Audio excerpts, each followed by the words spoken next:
우리들을 진리로 거룩하게 하옵소서. 아버지의 말씀은 진리니이다. 요한복음 17장 17절 말씀. 아멘. 잘 외우시면 좋겠습니다. 오늘은 신약성경 야고보서 첫 번째 제가 다루는 것 같은데, 인내 성숙한 신앙의 표지란 제목으로 말씀을 강론하도록 하겠습니다. 성경에 보면 야고보라는 사람이 좀 나와요. 야고보는 구약으로 가면 야곱이 되고요, 신약으로도 보면 야고보가 됩니다. 영어로 하면은 제임스, 여러분 옛날에 007 제임스 본드 아십니까? 그 제임스가 야고보예요. 이 야고보는 성경에 여러 명 나오는데 가장 대표적인 사람은 예수님의 12제자 중에 사도 요한의 친형이었던 야고보가 있습니다. 근데 오늘 1절에 등장하고 오늘 우리가 본문으로 채택한 야고보스는 누구냐면 예수님의 혈육적 동생입니다. 자, 마가복음 올려주실까요? 마가복음에 보면 이런 정보를 줍니다.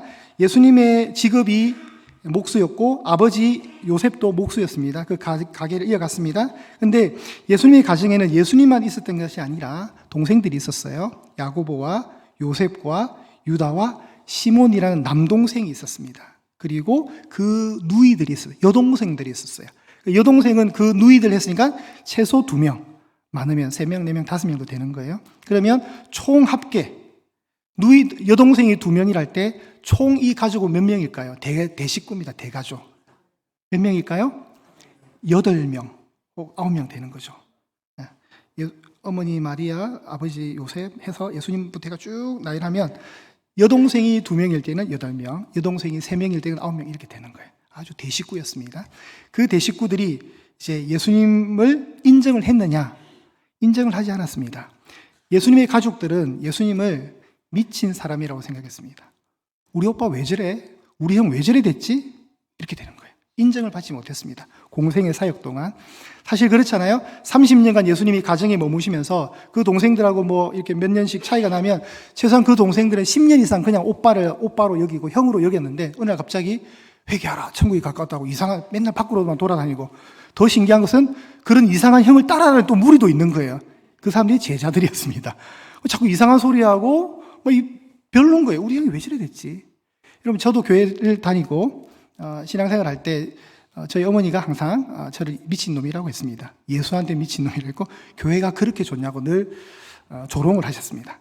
어머니가 아프시면 저희 아버지는 우리 가정에 종교가 2개라서 어머니가 저희 몸이 아프다, 이런 얘기 하셨고요. 늘 저희 누님도 이제 교회 좀 그만 다니고 엄마 애 좀 그만 썩여라, 이런 얘기를 했어요. 인정을 받지 못했습니다. 예수님도 인정을 받지 못하다가 언제 인정을 받게 되냐면 예수님이 십자가 지시고 부활하신 이후에 이제 가족들이 예수님을 인정하게 됩니다. 우리 형이 진짜 메시아구나. 우리 오빠가 진짜 하나님의 아들이었구나. 우리랑은 좀 달랐구나. 인정을 하기 시작해요. 그러면서 이제 예수님을 지지하게 되는 거죠. 믿을 수밖에 없는 거죠. 그때 이제 변화되었던 사람 중에 하나가 저 명단에 나오는 야고보입니다. 예수님의 동생 야고보. 아마 야고보는 그 예수님 바로 밑에 동생이겠죠. 서열상 보면 그 야고보가 변화를 받아서 이제 초대교회 지도자까지 갑니다. 이 초대교회 지도자까지 갔던 이야기가 사도행전 15장에 나오고, 야고보는 이제 흩어져서 각자의 삶의 자리 처소에서 믿음을 지키고 있던 디아스포라, 흩어져 있는 디아스포라, 12지파, 1절에 나오는 12지파, 이 12지파에게 편지를 쓰는 겁니다. 이 12지파를 할 때는 꼭 어떤 느낌이냐면 구약의 그 12지파를 계승한 신약의 교회 공동체, 부름받은 믿음의 공동체를 그렇게 불러주는 거예요. 야고보가 이들에게 편지를 쓴 겁니다. 근데 야고보가 자기를 어떻게 소개하냐면 1절에 하나님과 우리 주 예수 그리스도의 종으로 소개합니다. 이때 종은 노예입니다. 노예. 종도 등급이 있잖아요. 그죠? 노예입니다. 여러분, 제가 만약에 제 친형이 예수님이셨어. 나는 바로 예수님 직계 동생 바로 밑에 둘째인 거예요. 그럼 제 어깨에는 뭐가 들어갈까요? 뽕이 들어갑니다. 뽕이. 내가 말이야. 저 황해 노예 가면 이제 난리 나는 거예요. 이제 내가 예수님 남동생이라고. 얼마나 교만하겠어요. 교만이 충만할 거예요. 나 건들지 마라. 나 보통 사람 아니라고. 그런데 야고보는 그렇게 하지 않습니다. 자기 형이 메시아였는데도 불구하고 야고보는 하나님과 주 예수 그리스도의 종이라고 자기를 소개합니다. 굉장히 겸손한 거죠. 이 야고보가 디아스포라, 흩어져 있는 12지파 교회 공동체 성도들에게 문안의 편지를 쓴 것이 야고보서입니다. 자, 올려주실까요? 우리가 신약 성경을 딱 보면 4개의 복음서가 있고 다양한 편지들이 있습니다. 그 편지들 중에 13권은 사도 바울이 썼어요. 그리고 사도 바울이 쓴 이외의 저 편지들은 다 이제 일반 서신 혹은 공동 서신이라고 해서 각각의 저자들이 있습니다. 히브리서는 저자가 아직 밝혀지지 않았고, 야고보서는 야고보가 썼고, 베드로전서 우서는 베드로가 썼고, 요한 1, 2, 3서는 사도 요한, 예수님의 제자였던 사도 요한이 썼고, 유다는 아까 예수님의 남동생 중에 야고보, 요셉, 유다, 시몬이라고 있었거든요. 그때 유다, 저 유다도 예수님의 남동생이에요. 이게 이제 이 편지들이 이제 일반 서신인데, 이 8권의 편지가 일반 서신이에요. 근데 일반 서신을 저렇게 2개로 이렇게 쫙 쪼갤 수가 있어요. 마치 커튼의 양쪽에 이렇게 문을 열듯이. 히브리서랑 야고보서랑 베드로전서는 왜 쓰냐면, 교회가 외부로부터 핍박을 받아요. 박해를 받아요. 박해를 받다 보니까 어때요? 믿음을 잘 지키라는 거예요. 그래서 히브리서랑 야고보서랑 베드로전서를 읽으면 이 본문 속에 고난, 역경, 핍박, 박해, 시험 이런 단어들이 많아요. 그리고 반면에 베드로 후서부터 끝나는 유다서까지는 어떤 내용이 있냐면 주로 교회 안에서 갈등, 혼란을 다루고 있습니다. 그 혼란의 주범은 누구냐면 가만히 들어온 자들, 특히 이단들. 그러니까 교회 안에 자꾸 거짓 가르침과 가짜 복음과 영지주의 이런 거, 그러니까 본질에서 벗어난 엉뚱한 얘기를 통해서 성도들을 시키는, 성도들을 진리에서 벗어나도록 성도들을 이렇게 동요시키는 거예요. 그렇게 할 때 정신줄 바짝 잡고 절대 흔들리지 마. 너희들이 믿는 예수님을 끝까지 구주로 고백하며 그분의 완벽한 구속의 그 십자가 사건을 이해하고 그분이 정말 하나님의 아들이셨고 사람의 몸을 빌려서 오셨지만 그분은 진짜 하나님의 아들이셨다. 이런 진리를 잘 방어해라고 격려하는 단어들이 저 5권의 편지 안에 다 들어있어요. 그러니까 베드로후서부터 요한 1, 2, 3서, 유다서를 읽게 되면 주로 어떤 내용이 나오느냐? 거짓 가르침, 이단, 가만히 들어온 자, 분열, 이런 단어들이 많아요. 자, 오늘 그러면 야고보서는 앞부분이니까, 그러면 야고보는 어떤 배경을 가지고 기록이 됐다고요? 교회가 핍박을 받는 거예요. 어디로부터요? 외부로부터. 그리고 나머지 5권은 외부의 문제. 밖의 문제, 안의 문제. 이렇게 양분되는 거예요. 그러니까 야고보서 안에는 그럼 어떤 내용이 있겠어요? 시험, 시련, 이런 단어가 있겠죠. 그런 시련과 시험이 있을 때 견뎌내라. 절대 믿음의 자리를 떠나지 말고 예수님 꼭 붙잡아라. 이걸 격려하는 거예요. 그거를 이제 야고보가 흩어져 있던 믿음의 공동체 그 백성들에게, 믿음의 백성들에게 증언하는 겁니다. 증언하죠? 문안하는 겁니다. 편지를 써서. 자, 2절 보겠습니다. 내 형제들아. 진짜 맞죠? 형제 자매잖아요. 예수님을 한 몸으로, 한 믿음의 공동체, 한 형제 자매. 내 형제들아, 너희가 여러 가지 시험을 당하거든 온전히 기쁘게 여기라. 여러 가지 시험을 당하면 온전히 기쁘게 여기라. 여기서 여러 가지 시험이라고 나와요. 시험. 여러분, 시험은 우리가 학교 다닐 때 쳤잖아요. 그죠? 이것도 시험이지만 유혹을 받는 것도 시험입니다. 그래서 시험은, 성경에서 말하는 시험은 2가지예요. 첫 번째는 테스트를 받을 때. 이놈이 잘하냐 못하냐, 어느 정도 실력을 갖추었냐. 대표적인 게 아브라함이 이삭을 바치는 문제. 그거는 하나님이 아브라함에게 유혹한 게 아니에요. 시험한 거예요. 네 믿음이 얼마나 되느냐. 그런 걸 시험이라 그래요. 그런데 예수님이 마귀에게 시험받았다. 그거는 유혹이에요. 유혹. 그러니까 시험이 2가지가 있는 거예요. 실력을 검증하기 위한 테스트, 우리의 신학을 더 든든하게 만들기 위해서 하는 테스트가 있고, 2번째는 우리를 넘어뜨리게 하는 유혹이 있는 거예요. 2가지의 시험이 있습니다. 그런데 2절에 나오는 내 형제들아, 너희가 여러 가지 시험을 당하거든 할 때 이 시험은 이 2가지를 같이 갖고 있어요. 같이 갖고 있습니다. 그러면 우리가 시련을 겪든 고난을 겪든 유혹을 받든 그렇게 할 때 우리가 행해야 될 자세는 성경이 뭐라냐면 기쁘게 여기래요. 허허허허. 근데 얼만큼 기쁘게 여기냐면 온전히 기쁘게 여기래요. 허허허. 여러분, 기뻐지십니까? 고난이 오는데. 여러분, 저도 어느 날, 용만아, 너 고난 좀 받을래? 아니요, 싫은데요. 이럴 거예요, 저도. 아니, 무슨 말, 아니, 좀 이따가, 하나님, 좀 이따가, 지금 괜찮아요, 저 잠깐 신경 끄시고 다른 분한테 가셔서 그렇게, 누구나 시험 받는 거 싫어요. 시련 당하는 것은. 싫단 말이에요. 3절입니다. 이는 너희 믿음의 시련이 인내를 만들어내는 줄 너희가 알미라. 왜 기쁘게 여기게 되냐면, 시험을 당하고 나면 선물이 주어지는 거예요. 시험을 통과하고 나면 선물이 주어지는데 그게 뭘까요? 두 글자로 오늘 설교 제목에도 있습니다. 인내입니다. 인내. 우리 3절을 다시 합독해 볼게요. 시작. 이는 너희의 믿음의 시련이 인내를 만들어내는 줄 너희가 알미라. 아멘. 인내라는 것은 그냥 나오는 것이 아니라 중간 과정이 있는 거예요. 그게 뭐예요? 믿음의 시련이 필요한 거예요. 시련 뒤에 인내라는 열매를 갖는 거예요. 인내라는 열매. 우리 모두가 그 과정들을 다 거치고 온 거예요. 그래서 여러분들이 지금 버티는 거예요. 우리가 이 중에 우리가 나는 한 번도 시험 받은 적 없이 지금까지 왔다. 아무도 그런 말 할 수 없습니다. 시험은 신자든 불신자든 다 옵니다. 우리는 다양한 고난과 어려움에 둘러싸여서 이 시간들을 보내고 있는 거예요. 1년 365일 동안 우리에게 주어진 이 날들이 딱 보면 전부 다 좋은 날만 있는 게 아니에요. 누가 봐도 저 사람 참 지금 현재 고난 중에 있다라고 말하는 거예요. 하나님이 출애굽을 시키실 때 바로 그냥 약속의 땅 가나안에 딱 그냥 들여보내면 좋잖아요. 애굽에서 430년간 고생했는데 고생했다. 이제 그래 좋은 땅 가자. 너희들이 원래 있던 내가 주겠다 했던 그 약속의 땅으로 가자 해서 데려가시면 딱 좋은데 하나님은 어디로 인도하십니까? 광야로. 그게 시련인 거예요. 시련. 광야 아무것도 없잖아요. 그냥 하나님 그냥 냅두세요. 좀 그냥 편하게 해주세요. 저희 교육자가 4명이 있습니다. 이 4명이 싸우고 갈 일도 없어요. 그냥 4명밖에 안 되니까. 근데 여러분 40명이 되면 어떻게 돼요? 그때는 분명히 A조, B조, C조로 갈등합니다. 서로 편먹기 줄서기 하거든요.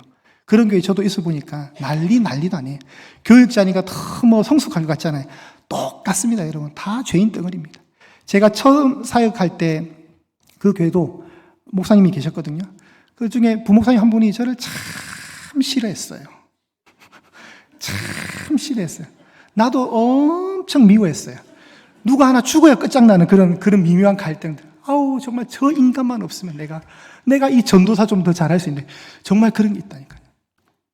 저를 괴롭히는데 기가 막히게 괴롭혔어요. 어떤 사역 계획서 같은 거 검사 맡으려고 보여주면 뭐라는 줄 아세요? 이렇다 저렇다 평가를 해야 돼요. 아니, 이런 것도 혼자 결정 못하냐고. 그 정도 실력밖에 안 되냐고. 그것도 혼자 판단 못하냐고 무시해요. 그럼 제가 이제 혼자 해야 되겠다 생각해서 혼자 합니다. 그럼 나중에 불러요. 왜 자기한테 보고하냐고, 네 마음대로 하냐고. 그럼 나보고 어째라고. 나를 죽이라고 그냥. 그런 식이에요. 사람을 괴롭히는데 애매하게 그냥 말로도 괴롭히고. 제가 그걸 다 지나고 온 사람입니다, 여러분. 한날 그래서 저희 처가 쪽에 목사님이 계시는데 우리 작은아버님 목사님한테 이제 고민 상담 삼아 제가 이런 일을 겪고 있다. 제가 막 넋두리를 펼쳤어요. 어떻게 돼요? 우리 작은아버님 하시는 말씀이 정전도사에게 훌륭한 선생을 하나님 붙여주셨다 생각해라. 나 그런 얘기 들으려고 얘기한 거 아니거든요, 여러분. 좋은 선생이에요, 좋은 선생. 괴로워 죽겠는데. 저 인간 안 봤으면 좋겠는데. 저것만 없으면 내가 좀 살겠는데. 그런 마음이 가득한데 좋은 선생이래요. 근데 시간이 지나니까 어떤 깨달음이 오냐면, 내가 그 인간 때문에 좀 성숙했구나.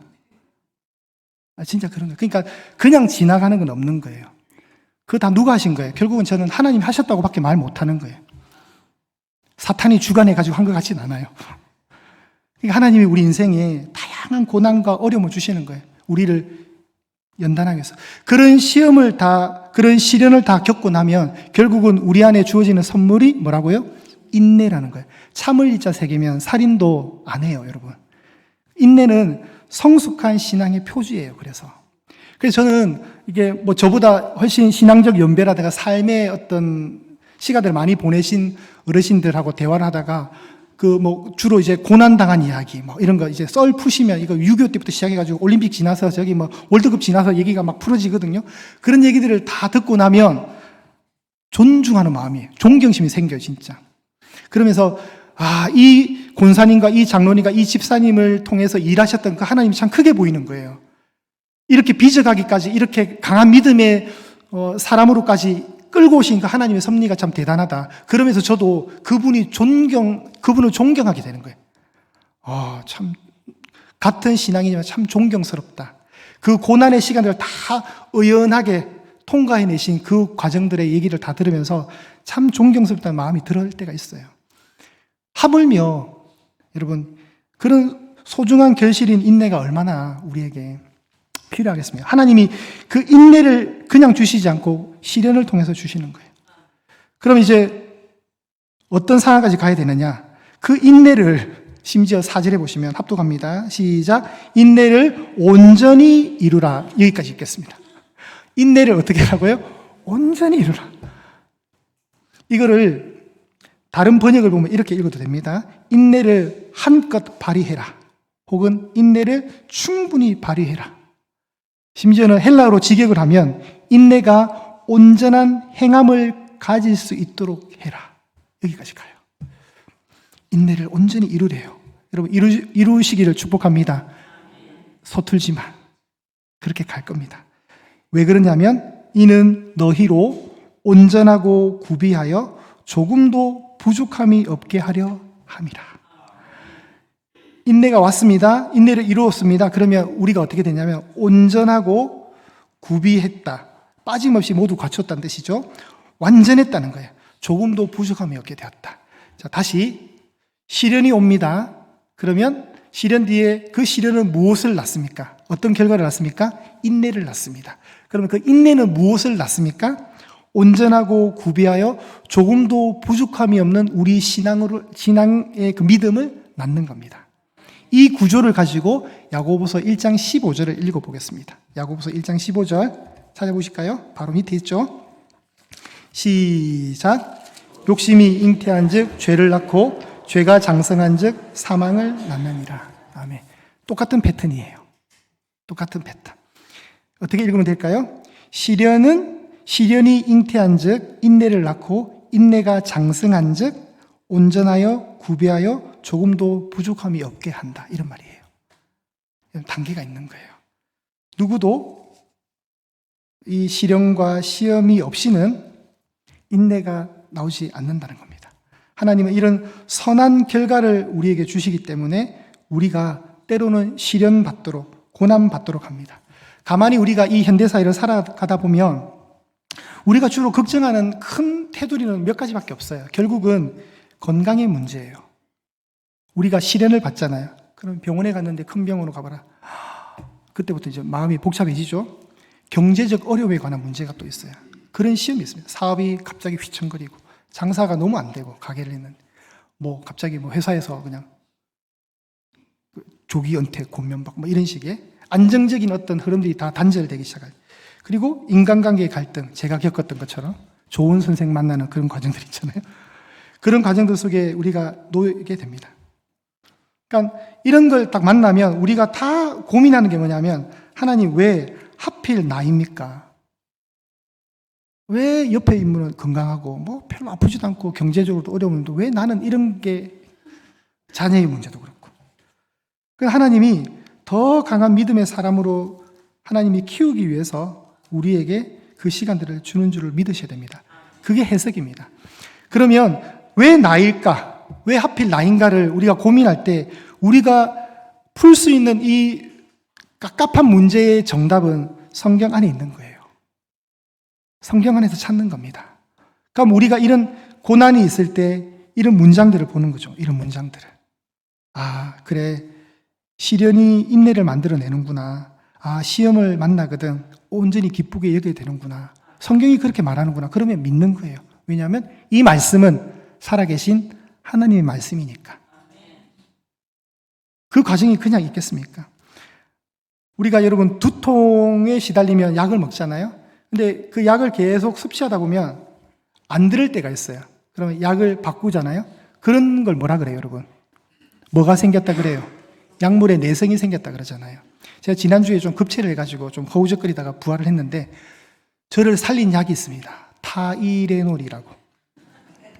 저는 타이레놀이 이렇게 좋은 약인 줄 몰랐어요. 다 죽고 가던 저를 일으켰어요.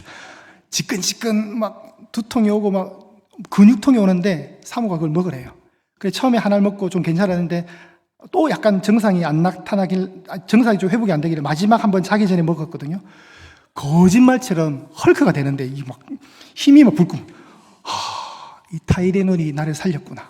그래서 제가 오늘 타이레놀 간증을 하는 거예요. 타이레놀이 저를 살렸어요, 진짜. 그런데 우리 이주성 강도사한테 제가 이 얘기를 하니까 이주성 강도사님은 자기는 타이레놀이 안 먹힌대. 이게 약발이 안 쓴대요. 안 맞는 거예요. 근데 저는 타이레놀가 되게 맞아요, 지금.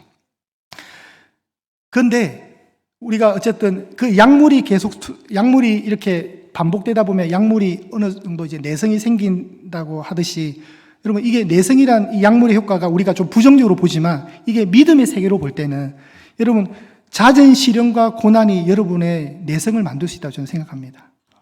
고난이 다 왔어요? 그럼 예전에는 고난이 오면 짜증나고 싫고 왜 주셨냐고 했는데 고난이 자꾸 반복해서 오고 내가 그 고난을 이겨내는 그 내성이 딱 생기면 고난이 다 왔어요. 그러면 왔어 하고 한번 해보자 이러는 거예요. 이게 내성이 내성. 이게 믿음의 내성입니다. 하나님 제발 고난 좀 없게 해주십시오. 하나님은 고난을 절대 없애지 않으세요. 그 고난을 견딜 수 있는 믿음을 주시지 절대 고난 자체를 제거하지 않아요. 여러분 고난은 모든 사람에게 신자든 불신자든 다 있다니까요. 그래서 오히려 저는 좋아요. 이게 고난이 신자에게만 있다면 좀 억울할 건데 불신자도 고난이 있다니까요. 그 인생사 자체가 그래요, 여러분. 다양한 고난이 우리를 괴롭힙니다. 그런데 불신자들과 신자들의 똑같은 이 고난이 있지만 강력한 차이점이 하나 있습니다. 불신자들에게는 하나님이 없습니다. 그런데 신자, 성도에게는 하나님이 있습니다. 그러면 그 고난을 끌고 가신 하나님이 나를 인내라는 선물로 빚어갈 때 나는 더 커져 있는 믿음의 근육이 생겨 있는 더 튼실한 사람이 되는 거예요. 하나님은 그 모습까지 끌고 가서 천국으로 우리를 안내하시는 거예요. 정말 고난 없이 그냥 온실속의 화초처럼 아무런 염려 없이 그냥 편하게 그렇게 살다가 천국 가면 제일 좋은데 하나님은 그런 사람을 천국에 곧 끝낸다고 해주십시오. 천국에 들어오는 걸 원하지 않으시는 것 같아요. 성도에게 광야의 시간을 주시면서 계속해서 끌고 가십니다. 들의 꽃도 하나님 입히시고 하늘에 나는 새도 먹이십니다. 하나님 그런 분이세요. 하물며 여러분이겠습니까? 여러분이 고난 당하는 거 다 알아요. 그런데 그 뒤까지 하나님은 계획하고 계시는 거예요. 이런 기도를 들었습니다. 기도를 했더니 하나님이 주신 것. 기도를 했더니 하나님이 주신 것. 힘을 달라고 했더니 하나님은 극복해야 할 어려움을 주셨습니다. 지혜를 달라고 했더니 하나님은 제게 풀어야 할 문제들을 주셨습니다. 용기를 달라고 했더니 하나님은 제게 극복해야 할 위험을 주셨습니다. 사랑을 달라고 했더니 하나님은 제게 공경에 처한 사람들을 주셨습니다. 그리고 이 분은 이렇게 고백합니다. 제 기도는 응답받았습니다. 이게 하나님의 일하심입니다. 세상에 많은 사람들이 종교를 가지고 있고 수없이 많은 종교가 이 땅에 있죠. 그 근본이 뭘까요? 내가 어떤 해도 받지 않고 잘 사는 게 목적이에요. 근데 기독교의 하나님은 그런 이상한 신이 아니에요. 하나님 고난 속에서 우리를 연단하시고 빚어가시면서 진정한 하나님의 사람으로 만들어 가시는 계획을 가지고 있는 신이세요. 하나님은. 일반 잡신들과의 차이가 그거예요. 우리는 비나이다 제발 잘 되기를 비나이다. 아팠어도 안 되고 어려움 당했어도 안 되고 자식은 무조건 잘 돼야 되고 그런 이유를 가지고 종교생활 하는 거잖아요. 근데 기독교의 하나님은 우리가 믿는 하나님은 좀 달라요. 세상은 힘을 주세요, 지혜를 주세요, 용기를 주세요, 사랑을 달라고 기도하잖아요. 하나님은 그렇게 안 하세요. 힘을 달라고 하면 어려움을 통해서 어려움을 극복하는 힘을 주세요. 지혜를 달라면 문제를 주셔가지고 풀 수 있도록 만들어주세요. 용기를 달라면 더 험한 위험을 통해서 담대함을 키워주세요. 사랑을 달라면 공경에 사는 사람들 품는 훈련을 시키세요. 이게 하나님의 일하심이에요. 다르잖아요. 그러니 이 고백의 마지막 이 고백의 순간이 뭐냐면 제 기도는 이러하기 때문에 응답을 받았다고 얘기할 수 있는 거예요. 저는 여러분이 이 수준까지 갈 수 있기를, 이 성숙의 단계까지 갈 수 있기를 간절히 축복합니다. 실현 당하고 계신 분 있죠? 삶의 어려움이 찾아오신 분들 있죠? 너무 절망하지 마십시오. 그 뒤에 인내라는 선물이 주어집니다. 뭔가 이유가 있을 거예요. 눈물이 있고 통곡이 있지만 하나님 그 눈물 다 기억하실 거예요. 시편 기자는 이런 기도도 했어요. 하나님, 내 눈물을 주의 눈물병에 담아달라고. 하나님이 차곡차곡 여러분이 흘렸던 그 눈물을 하나님의 병에 담으실 거예요. 다 기억하실 거예요. 그러니 그냥 지나가는 고통 없습니다. 제가 아들내미와 야구를 어린 시절부터 많이 했습니다. 같이. 그렇다고 엄청 잘하는 것도 아니고 엄청 장비가 많은 것도 아니에요. 그냥 야구를 한 거예요. 야구라는 경기를 딱 보면 다른 경기보다도 더 느끼는 거. 제가 예준이한테 제일 많이 하는 거. 야, 예준아, 야구는 인생이야. 진짜 야구를 보면 인생인 것 같아요. 9회 말 투아웃이 되면 거의 끝나는 겁니다. 이제 아웃 하나만 더 하면 3아웃, 이제 경기가 끝나요. 이기고 있습니다. 이제 끝났다는데 역전 홈런 맞는 게, 역전 안타를 맞는 게 야구예요. 그럼 지는 거예요. 지고 있다, 끝났다, 이제 와, 오늘 졌구나 했는데 갑자기 홈런 한 방에 안타 하나에 전세가 뒤집혀지고 승리하게 돼요. 인생이에요, 인생. 여러분, 그래서 선줄로 생각하지 마시기 바랍니다. 선줄로 생각하면 넘어질까 조심하는 거예요. 끝까지 가보는 거예요, 여러분. 교만하지도 마시고 너무 절망하지도 마시고. 하나님이 여러분의 고난을 기억하십니다. 하나님이 여러분의 앞에서 뒤에서 인도하십니다. 끌고 가십니다. 이것만 기억하십시오. 고난은 한시적이지만 하나님은 영원하십니다. 아멘. 고난은 한시적입니다. 그러나 우리가 믿는 하나님은 영원하신 분이에요. 게임이 안 돼요.